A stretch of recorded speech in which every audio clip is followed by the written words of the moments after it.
escolhemos odontologia, a gente sabe que vai aprender um pouco sobre como restaurar como fazer os procedimentos, como atender o paciente, mas e como gerir a clínica? Essa parte a gente não aprende muito bem. Foi pensando nisso que nós estamos fazendo uma série de entrevistas com dentistas aqui da cidade de Uberlândia. E hoje nós estamos com a doutora Annelise para falar um pouquinho mais sobre a trajetória dela. Bom dia. Oi, bom dia. Primeiramente, muito obrigada por ter aceito participar dessa entrevista. E eu queria começar te pedindo para se apresentar do seu jeito. Quem é você na odontologia e na vida? Nossa! Ai, Gabriela, fiquei muito feliz com o convite. Obrigada por ter me escolhido. Eu fico feliz em poder compartilhar um pouquinho com você e com seus colegas que estão terminando o curso, porque é exatamente o que você falou. Na graduação nós aprendemos de forma muito profunda sobre a parte técnica, mas não sobre a vida fora da bolha da universidade.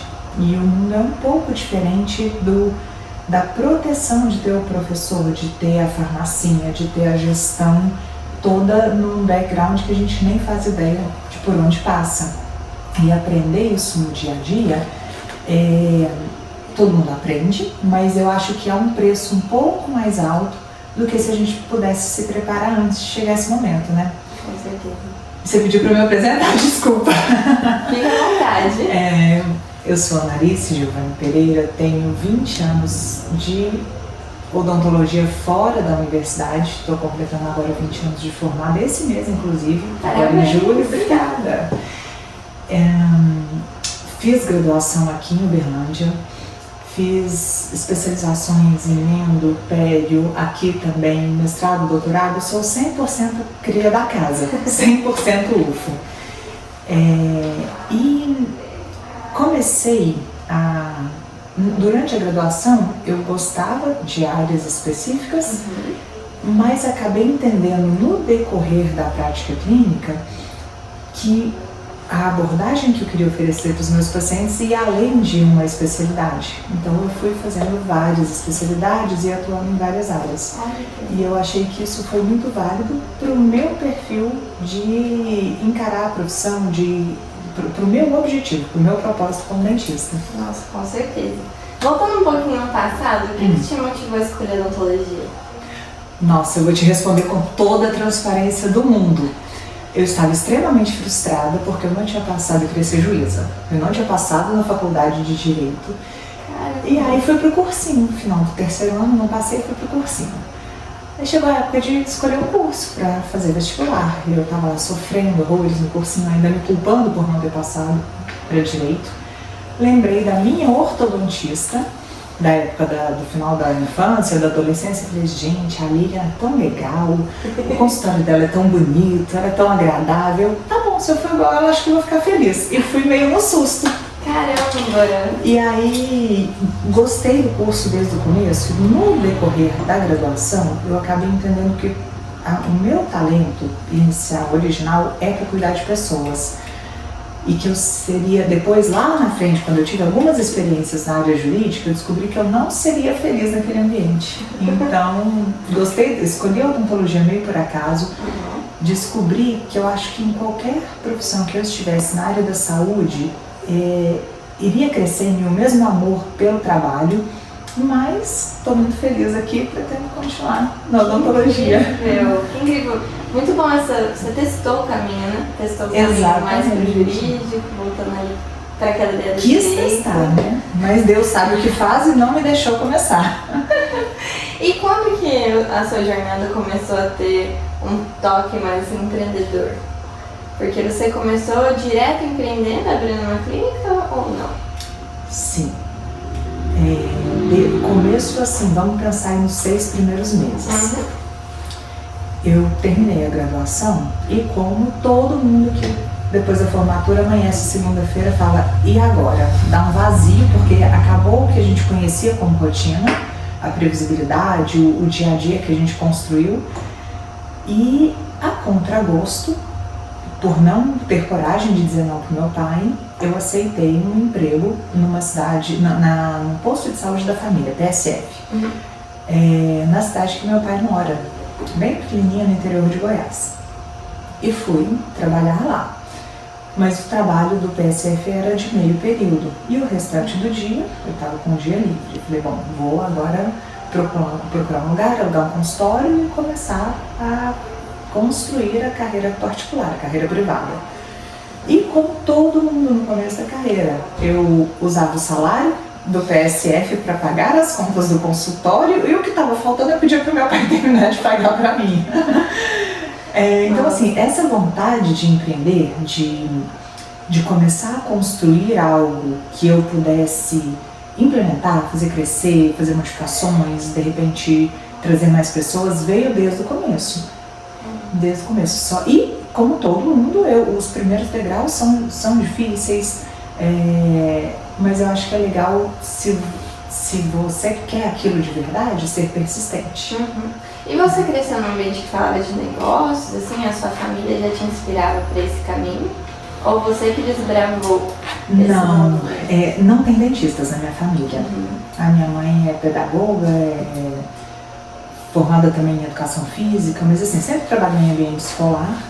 E o meu pai é agricultor, ele é produtor rural, então a vida toda eu entendi o empreendedorismo, a forma autônoma de trabalhar com ele.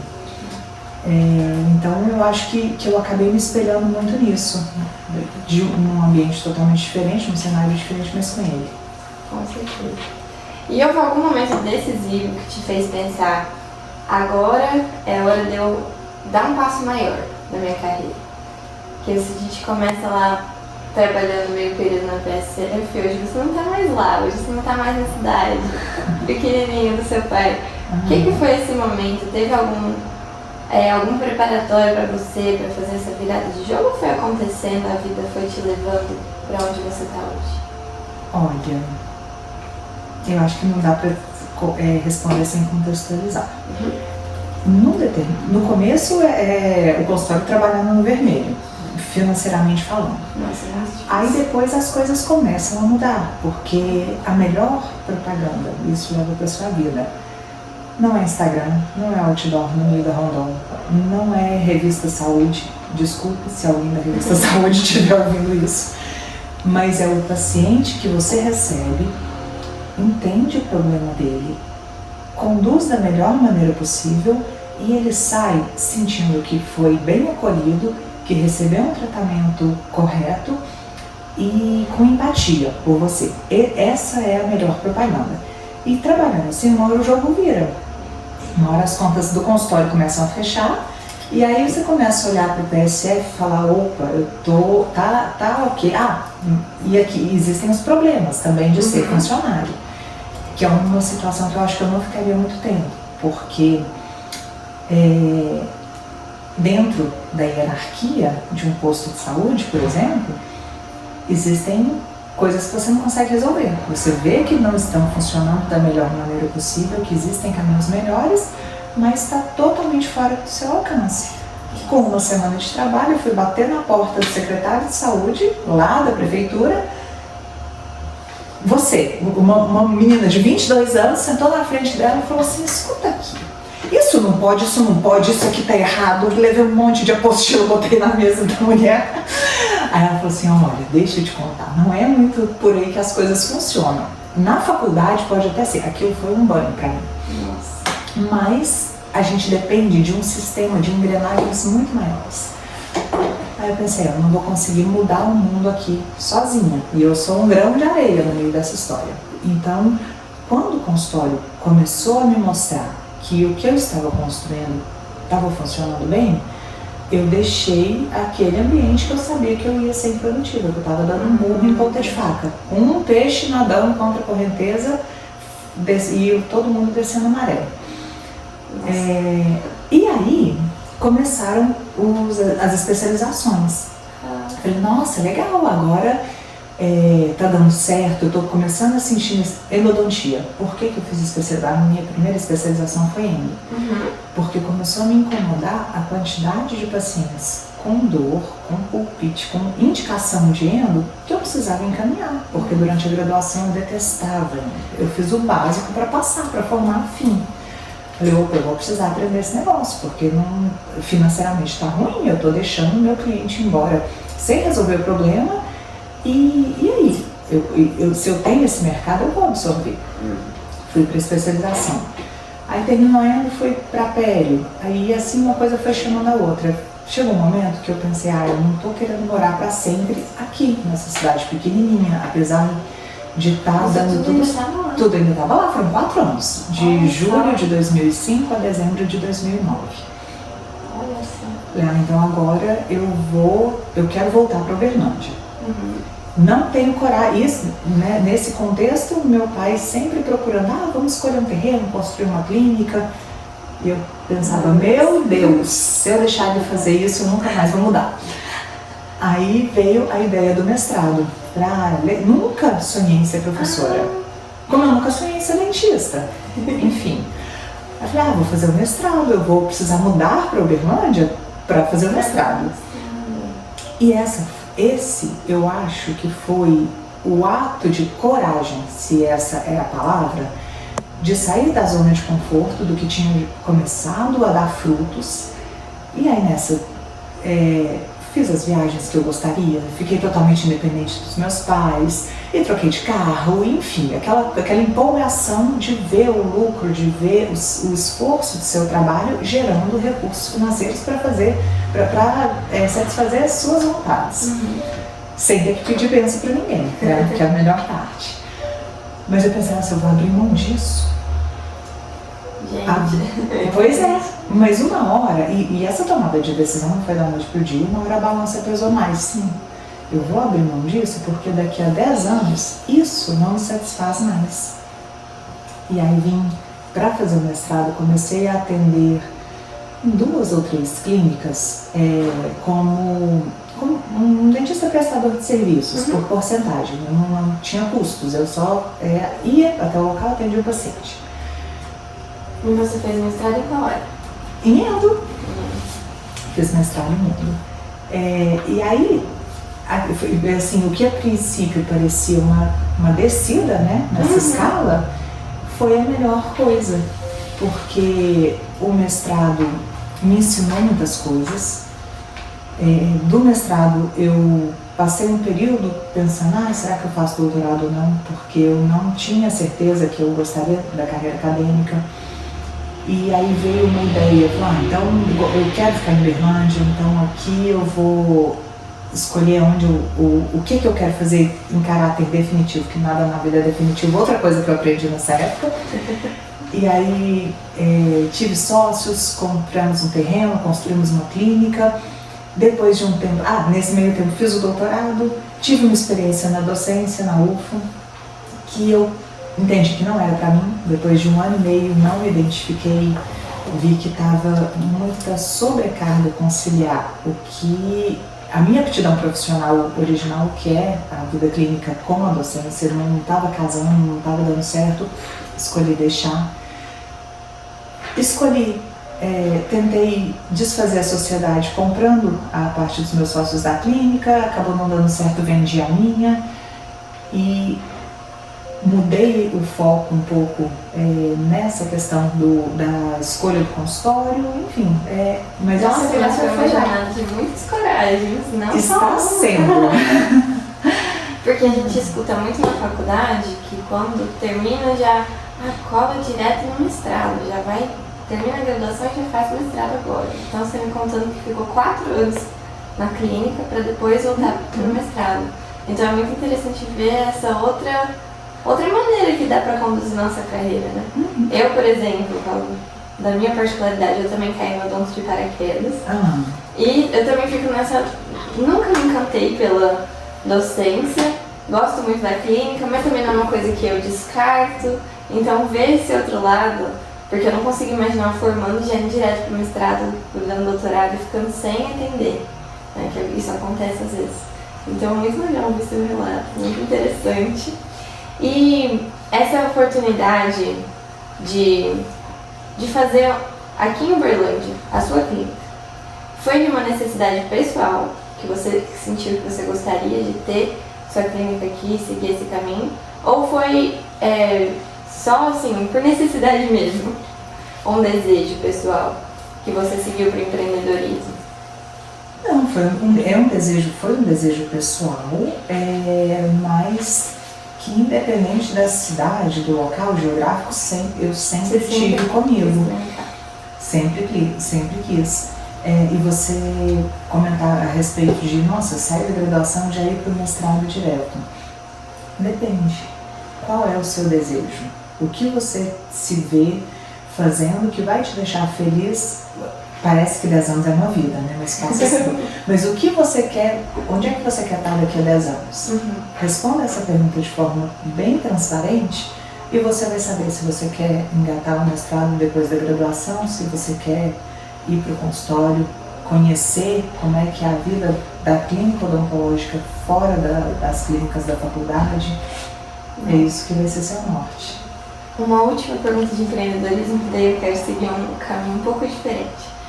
Você teve algum plano de negócios, principalmente em relação ao contador, em relação a essa questão dos impostos? Foi uma coisa preparada ou te pegou desprevenido também?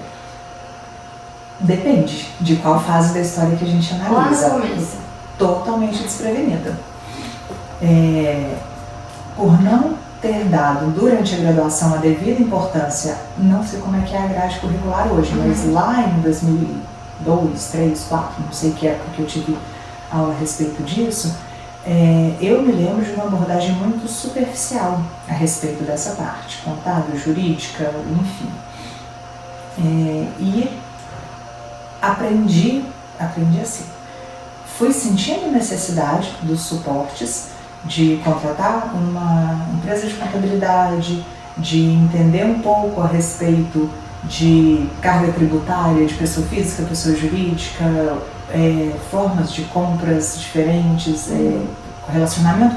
são 2 relacionamentos, com o fornecedor, com tudo que você precisa para fazer a clínica funcionar, o suporte contábil para que você entre em alíquotas de impostos o mais justo possível, se é que isso é possível no nosso país, e com o consumidor final, que é o nosso paciente, que é o cliente, porque nós somos prestadores de serviço, então a gente precisa emitir as notas fiscais, enfim. Para fechar essa engrenagem, não houve o preparo que eu recebi para fazer uma restauração em resina, que eu saí de lá sabendo de trás para frente tudo que eu precisava, mas foi construído ao longo do tempo pelos profissionais de cada área que eu fui encontrando ao longo do caminho. Entendi. Então você foi adquirindo conhecimento por meio dele. Sim. Que interessante. E não aconteceu nenhuma situação trágica aí no meio tempo? De, às vezes por você não ter conhecimento, te passarem um pouco para trás? Graças a Deus não teve. Que eu tenha sabido na época. Que bom! Porque eu tô descobrindo que isso é muito comum entre os dentistas, eles entrarem em contato com esses profissionais e o profissional percebe que você não sabe nada. E aí ele aproveita isso pra, tirar mais de você. Mas aí é uma coisa muito importante. Indicação. Você não vai...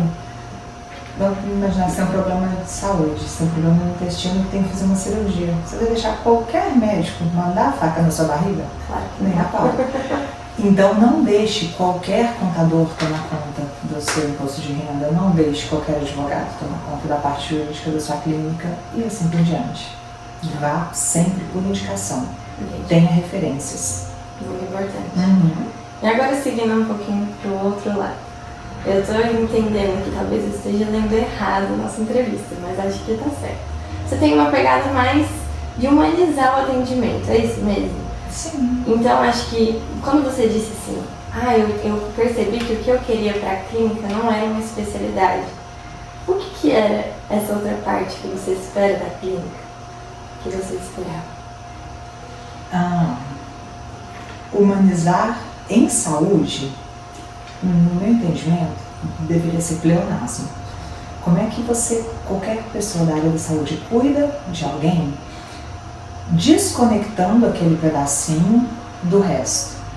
Como é que eu cuido do dente? Vamos pensar, meu paciente não é um central fraturado que bateu a boca no fundo da piscina sábado. Meu paciente é uma pessoa que veio aqui por esse motivo. Mas e o entorno? orgânico e emocional, não é só biologia.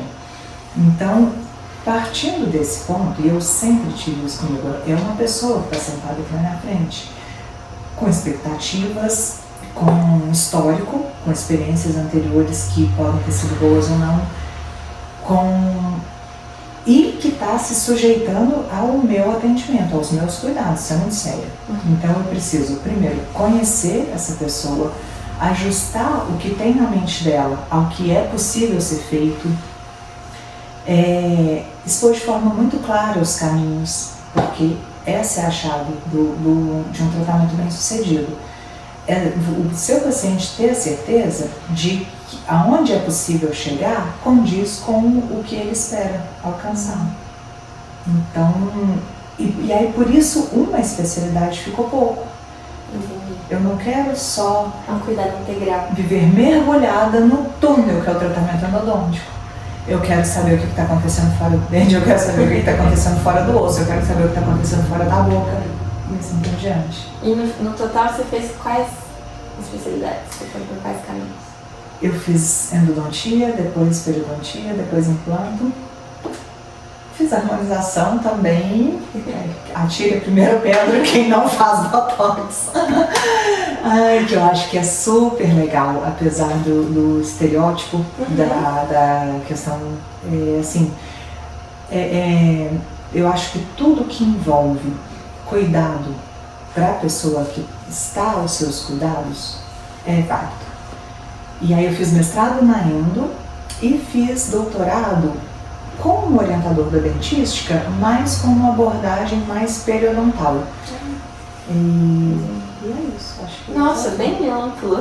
E casei com um protesista, então eu acho que eu já tenho direito a uma especialização de prótese e oclusão. Um excelente. Que são nada 15 anos aprendendo, então alguma coisa eu já sei. Bastante. E falando um pouquinho da vida profissional, a gente já está caminhando para o final da nossa conversa. Hoje em dia é muito comum a gente ver as pessoas dedicando 100% da vida ao trabalho. E com isso tem vindo vários adoecimentos, principalmente essa crise aí de burnout. Eu queria saber na sua história, como que você lidou com esse equilíbrio entre a vida pessoal e a vida profissional como dentista? Qualquer profissão, né? E eu acho que esse equilíbrio chegou agora, em 2022, depois de viver muito no extremo do workaholic, do 100% focado na vida profissional com a maternidade. Foi o que fez virar a chave. E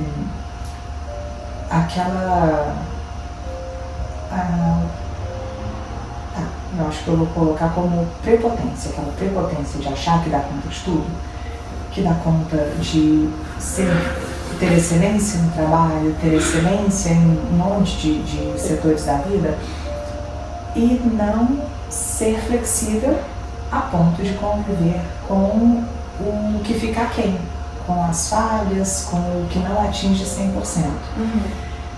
E eu acho que é uma questão muito importante de saúde, porque quando nós direcionamos toda a nossa energia para a nossa vida profissional, seja em que área for, algo que não funciona da maneira como a gente deseja lá, nos frustra de forma muito doída, muito sofrida.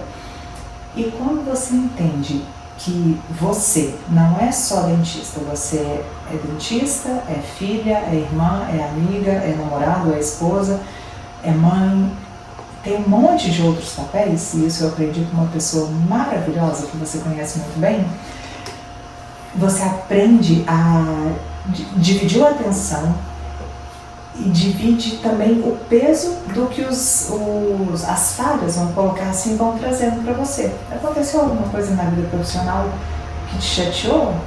Tá bom, ok, dentista na lista, tá tudo certo, fica bem aí. Vamos ali brincar no parquinho, que agora é a hora da areia, esquece o consultório. Isso definitivamente a gente não aprende na faculdade. Não, isso a gente aprende na psicoterapia e com amadurecimento. Porque... E você sente que depois que você entendeu e começou a trabalhar com mais equilíbrio, o seu atendimento de certa forma mudou? Ou continuou da mesma forma? Mudou e muito. Porque eu não sou uma máquina. Uma máquina pode operar de forma constante, regular, com perfeição, 24 horas por dia. Só que o paciente que eu atendo também não é uma máquina. E o fato de mostrar, de aceitar a minha humanidade, a minha variação, de dizer não, de não estar 100% disponível e de saber dedicar a parcela certa de energia a cada coisa, fez com que até uma sintonia, uma conexão melhor com o meu paciente acontecesse. Caramba, reverberou muito. Muito mesmo. Que coisa boa. E se você pudesse voltar no tempo, você mudaria alguma coisa da sua história? Faria alguma coisa diferente? Faria. Não teria chorado os rios de lágrima que eu chorei quando eu precisei ir lá pro PSF, que eu achei que era o fim da linha. E não foi, né? Pois é, não foi. Não precisava ter sofrido, podia ter ido mais suave. E agora uma pergunta mais voltada para mim. O que você aconselharia uma universitária que está quase se formando a fazer assim esse começo de vida profissional? Qual conselho? Aceitar o fato de não saber por onde começar é importantíssimo. Saber que nada é definitivo. Escolher caminhos nesse momento pode ser muito instável, muito tiro no escuro, porque você não tem certeza de nada. E na verdade a gente nunca tem. Mas faça suas escolhas equilibrando a mente e o coração da melhor maneira possível. Experimente a escolha e se você sentir que está no caminho certo, siga em frente. Se você sentir que não está casando, não está fluindo bem, não perca tempo insistindo em algo que não está funcionando dentro de você. Testa outro caminho. Ótimas dicas. Muito obrigada, doutora. Imagina. Foi um prazer conversar com a senhora. Essa foi meu, eu que agradeço. Essa é uma daquelas conversas que a gente sai com o coração quentinho, sentindo que foi abraçado. Muito obrigada e até mais.